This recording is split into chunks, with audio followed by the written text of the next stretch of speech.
మనం నిత్యం చూసే ఈ లోకం మన కళ్ళకు కనిపించేంత మాత్రమేనా? మన ఊహలకు, మన విజ్ఞానానికి అందని ఎన్నో చీకటి నిసారు ఈ మట్టిలో, ఈ గాలిలో కలిసిపోయి ఉన్నాయని మీకు తెలుసా? విశాఖపట్నం లాంటి అందమైన నగరం పక్కన నిశ్శబ్దంగా నిద్రపోతున్న కొండల వెనుక, మనిషి కాలు మోపని అరణ్యాల లోతుల్లో కొన్ని కథలు కేవలం గుసగుసలుగా మిగిలిపోయాయి. కానీ ఆ గుసగుసలే మన వెన్నులో వణుకు పుట్టిస్తాయి. మీరెప్పుడైనా ఒంటరిగా రాత్రిపూట ప్రయాణిస్తున్నప్పుడు రోడ్డు పక్కన పాడుబడిన ఇల్లునో లేదా ఒక పురాతన ఆలయం లాంటి నిర్మాణాన్నో చూశారా? చూసిన వెంటనే చెప్పలేని ఒక భయం, ఒక విచిత్రమైన భావన మిమ్మల్ని ఆవరించిందా? ఆ సమయంలో మీ మనసులో అక్కడ ఏదో ఉంది, ఏదో తేడా ఉంది అని అనిపించిందా? మీకు తెలుసా, కొన్ని ప్రదేశాలకు ఒక జ్ఞాపకం ఉంటుందని. అది కేవలం రాళ్ళు, మట్టితో చేసిన నిర్మాణం కాదు. అక్కడ బ్రతికిన ఆత్మల ఆనవాళ్లు, వారి నవ్వులు, వారి కన్నీళ్లు, వారి ఆఖరి చూపులు అన్నీ ఆ ప్రదేశంలో గడ్డకట్టుకుపోయి ఉంటాయని మీకు తెలుసా? ఈరోజు నేను మీకు అలాంటి ఒక కథ చెప్పబోతున్నాను. ఇది కేవలం పాతతరం వాళ్ళు చెప్పుకునే అద్భుత కథ కాదు. మీ పక్కనే, మీ స్నేహితులతో, మీ కుటుంబంతో మీరు నివసిస్తున్న ఈ నగరానికి దగ్గరలోనే, సరిగ్గా మన కళ్ళ ముందే జరిగిన ఒక నిజం. సముద్రపు గాలిలో కలిసిపోయిన అలల సవ్వడిలాగే చీకటిలో కలిసిపోయిన ఆత్మల సవ్వడలు కూడా ఉంటాయని మీకు తెలుసా? మీరు ధైర్యంగా ఉన్నారా? నిజమైన భయం అంటే ఏమిటో తెలుసుకోవడానికి సిద్ధంగా ఉన్నారా? ఈ కథ విన్నాక మీ నిద్ర పట్టడం కష్టమవుతుంది. రాత్రిపూట చీకటి గదిలో ఒంటరిగా ఉండడానికి మీ గుండె ఒప్పుకోదు. ఒక చిన్న పిల్ల ఏడుపు వినిపిస్తే అది కేవలం పిల్లి కూత కాదు అని మీ మనసు భీతిల్లుతుంది. అసలు దయ్యాలంటే అవేమిటి? అవి మనల్ని ఎందుకు వెంటాడతాయి? మన నుండి అవి ఏం ఆశిస్తాయి? వాటంతట అవే పుట్టాయా, లేదా మనమే వాటిని సృష్టించామా? ఈ కథ మీకు అలాంటి ఎన్నో ప్రశ్నలకు సమాధానమిస్తుంది. కానీ సమాధానాలు దొరికాక మీలో మరింత భయం పెరుగుతుందని మీకు తెలుసా? ఇక ఆలస్యం ఎందుకు, ఆ చీకటిలోకి అడుగు పెడదాం.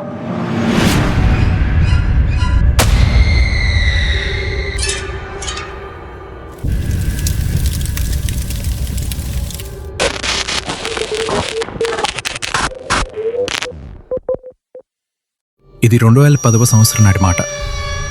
మన విశాఖపట్నంలో ఒక సాఫ్ట్వేర్ కంపెనీలో కలిసి పనిచేసే నలుగురు యువ స్నేహితులు రవి, విక్రమ్, పూజ మరియు అంజలి.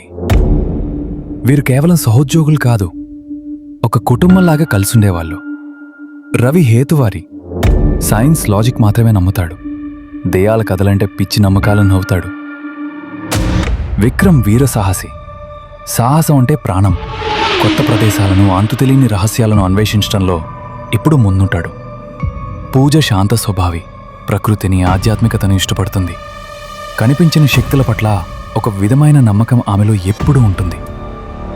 అంజలి సున్నితమైన అమ్మాయి, చిన్నపాటి శబ్దానికి కూడా ఉలిక్కి పడుతుంది. దెయ్యాలంటే ప్రాణం పోయినంత భయం ఆమెకు. ఒక శనివారం రాత్రి సాధారణంగా ప్రశాంతంగా ఉండే విశాఖపట్నం శివార్లలో వీరు లాంగ్ డ్రైవ్కు వెళ్లాలని నిర్ణయించుకున్నారు.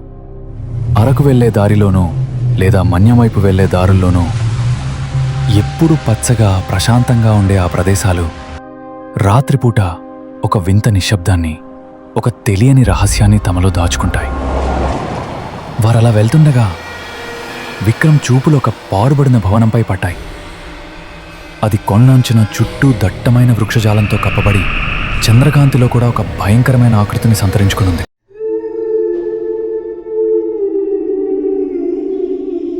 ఆహా, అదిగోండి, అది చూడండి.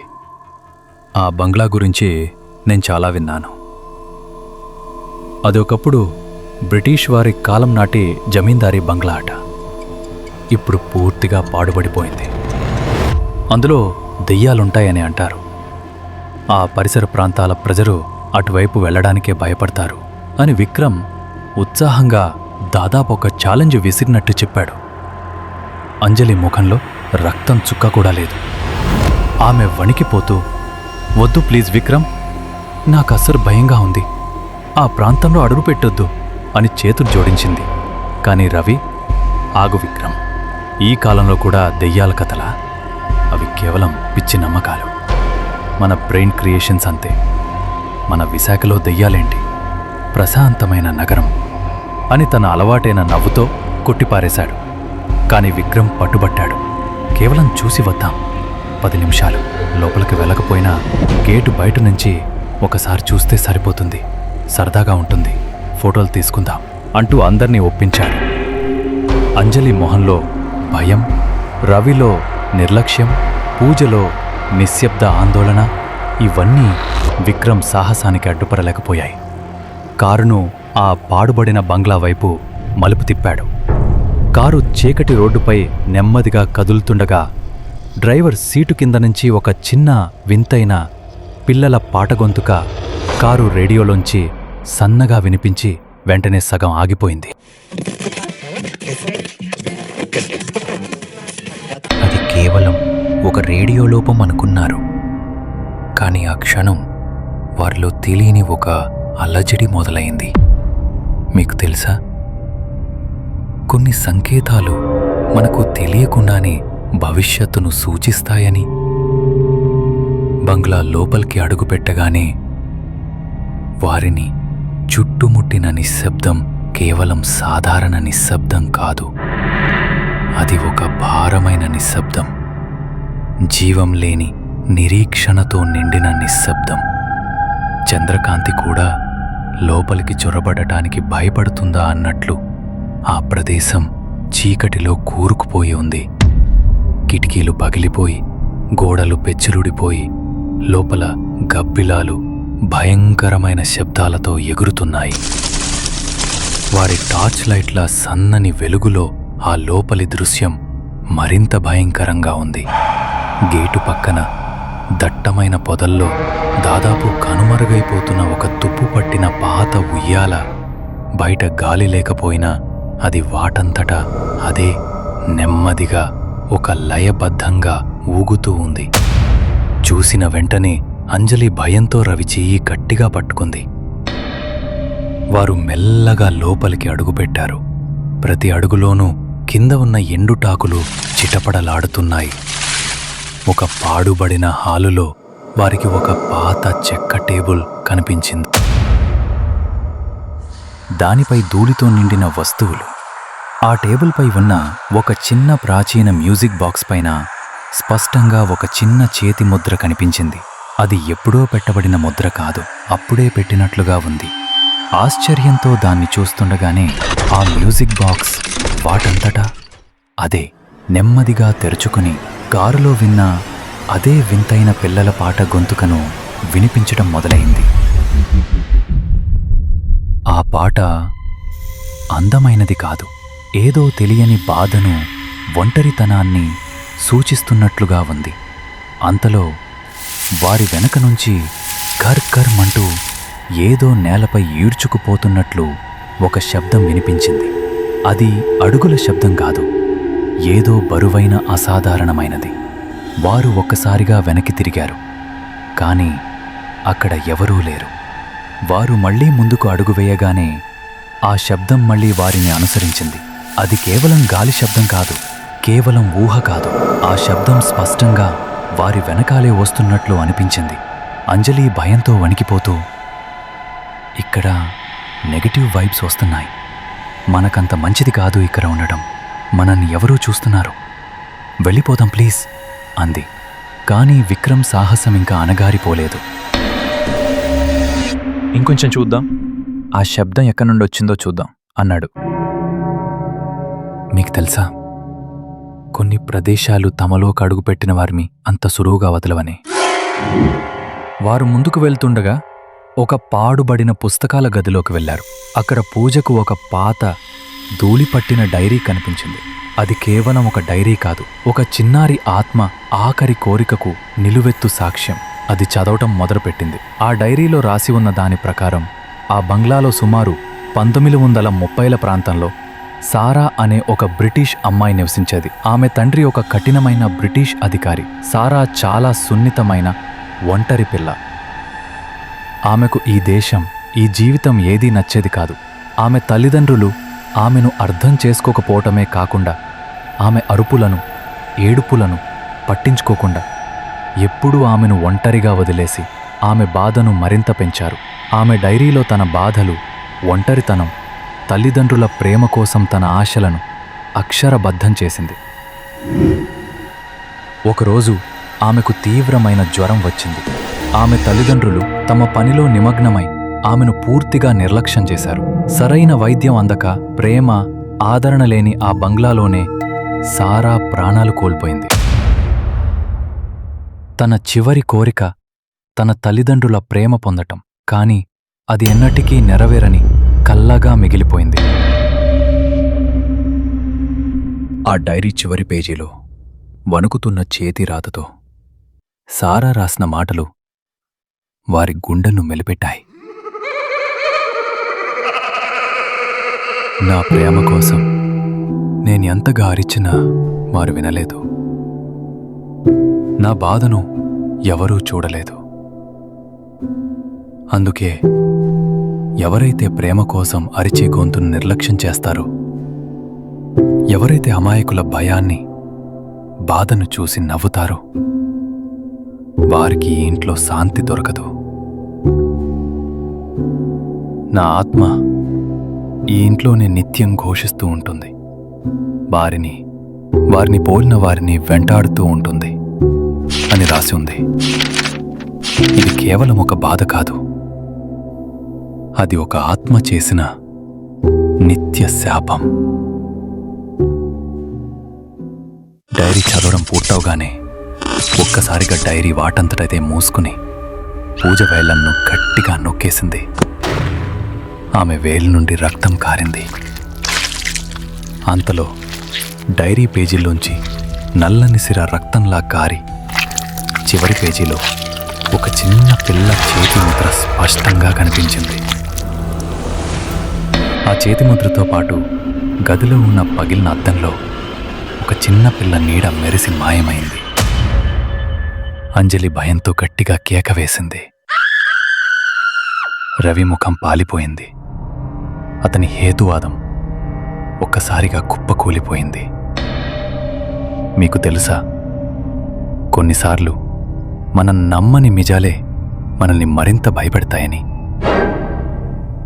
ఆ శాపం విన్న తర్వాత, డైరీ మూసుకున్న తర్వాత ఆ బంగ్లాలో ఉన్న అదృశ్య శక్తి రెట్టింపైంది.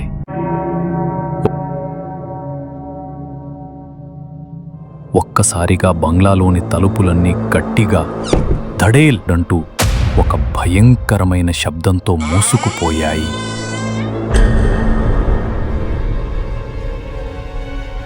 వారిని లోపల బంధించాయి.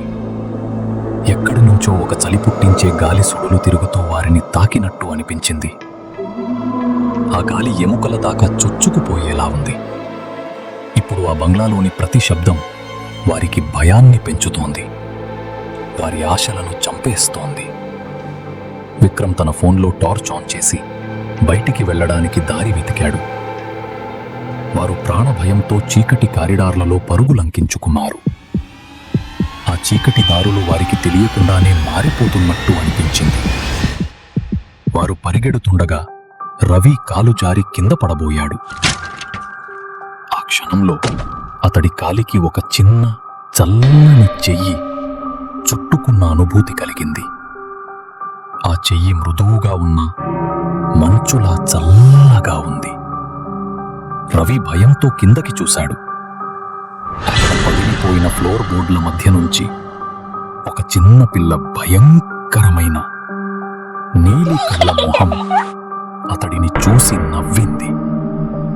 ఆ నవ్వులో కపటం లేదు, కేవలం పచ్చి పగ మాత్రమే. వారి ముందున్న మెట్లు ఒక్కసారిగా ఎగుడు దిగుడుగా మారిపోయాయి. వాటిపై నిలబడటం కష్టం.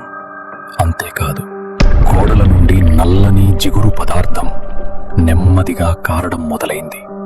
ఆ పదార్థం చూస్తుండగానే వారి చుట్టూ ఉన్న చీకటిని మరింత దట్టంగా మార్చింది. వారు ఒక భయంకరమైన కలలో చిక్కుకుపోయినట్లు అనిపించింది. వారికి దారి కనిపించలేదు. వారు పరిగెడుతుండగా సారా ఏడుపు గొంతుక వారి వెనకాలే వినిపిస్తూ ఉంది. ఆ ఏడుపులో బాధ ఉంది, కానీ అంతకంటే ఎక్కువగా పగ ఉంది. వారి వెనకాల అడుగుల శబ్దాలు, జిగురుతో కూడిన కర్కర్ శబ్దాలు స్పష్టంగా వినిపిస్తున్నాయి. కానీ ఎవరూ కనిపించటం లేదు. మీకు తెలుసా, భయం ఒక్కసారి మనసులోకి ప్రవేశిస్తే మన కళ్ళు, చెవులు మనల్ని ఎలా మోసం చేస్తాయని ప్రాణాలు అరచేతిలో పెట్టుకుని ఎలాగోలా బంగ్లా మెయిన్ డోర్ దగ్గరకు చేరుకున్నారు.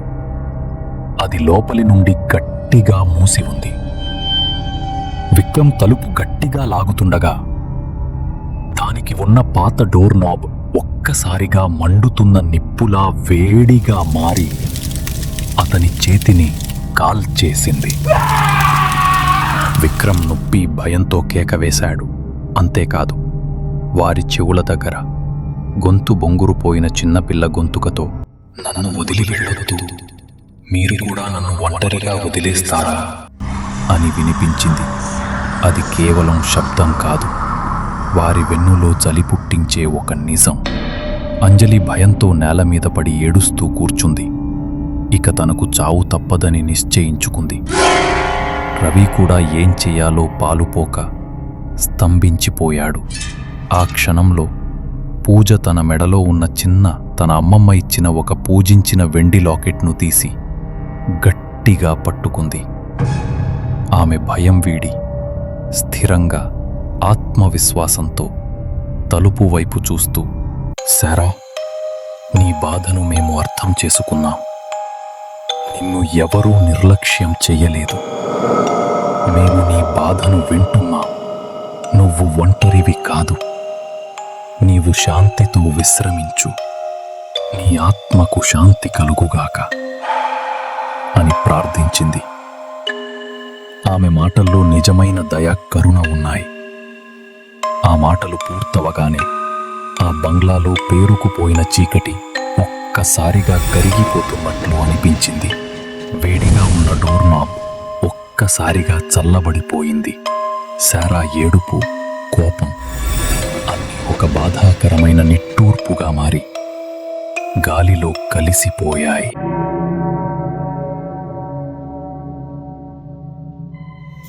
తలుపు నెమ్మదిగా తనంతట తానే తెరుచుకోసాగింది. ఆ తెరుచుకున్న తలుపులో నుంచి బయటి రాత్రి కనిపించలేదు.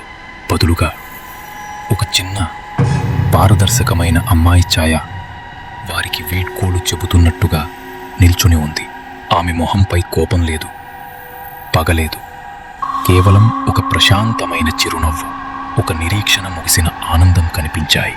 ఆమె ఆత్మకు నిజంగా శాంతి లభించిందని వారికి అర్థమైంది. వారు నలుగురు బంగ్లా నుండి బయటికి పరుగున వచ్చారు. ఆ బంగ్లా నుండి ఎంత దూరం వెళ్ళిపోతే అంత మంచిదనిపించింది. కారు స్టార్ట్ చేసి అక్కడి నుండి ఎంత వేగంగా వెళ్ళిపోతే అంత వేగంగా వెళ్ళిపోయారు. రవికి కూడా మాట రాలేదు. అతని హేతువాదం పూర్తిగా తొలగిపోయింది. ఆ రాత్రి జరిగిన సంఘటనలు వారి జీవితంలో ఒక భయంకరమైన, ఒక గుణపాఠాన్ని నేర్పిన జ్ఞాపకంగా మిగిలిపోయాయి. వారు కారులో వెనక్కి తిరిగి చూశారు.